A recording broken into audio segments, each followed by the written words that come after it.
समस्त को सुप्रभात। आज आम ओडिया साहित्यर इतिहास बा ओडिया कथा साहित्य विषय देखा देख आधुनिक भागर द्वितीय दिवस आम आलोचना कर सारी केमिति जुगर विभागीकरण करा जायछि राधानाथ जुग ठारू अत्याधुनिक बा सांप्रतिक जुग पर्यंत।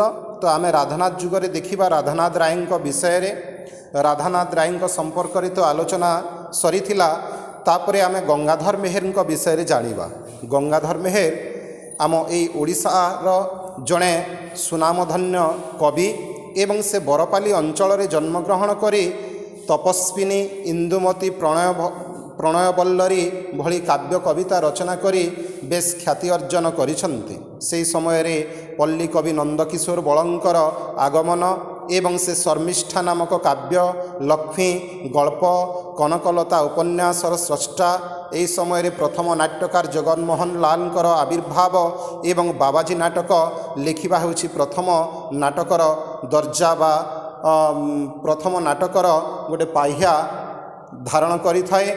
एवं आमे देखिबा कांची कावेरी नाटक लिखिथिबा कांची कावेरी नाटकर स्रष्टा रामशंकर रायंकर। ठीक सेमिति ओडिया साहित्यर प्रथम उपन्यास पद्ममाली जहाँकि 1888 मसीह आरंभ होता लिखिबा एवं सरीथिला भी जहाँ उमेश चंद्र सरकार लिखिछंती। सेहीपरि आमे आहुरी देखिपारिबा ओडिया साहित्यर कला कोणार्क बोलिकी कुहा जाउथुबा गोपाल चंद्र प्रहराजंकर पूर्णचंद्र ओडिया भाषाकोशको। यही प्रकार आमे आलोचना करिबा एवं पंडित मृत्युंजय रथंकर सारला चरित विषय उत्कल साहित्यर इतिहास लिखिथिबा तारिणी चरण रथंक विषय आमे क्लास रे आलोचना करिबा।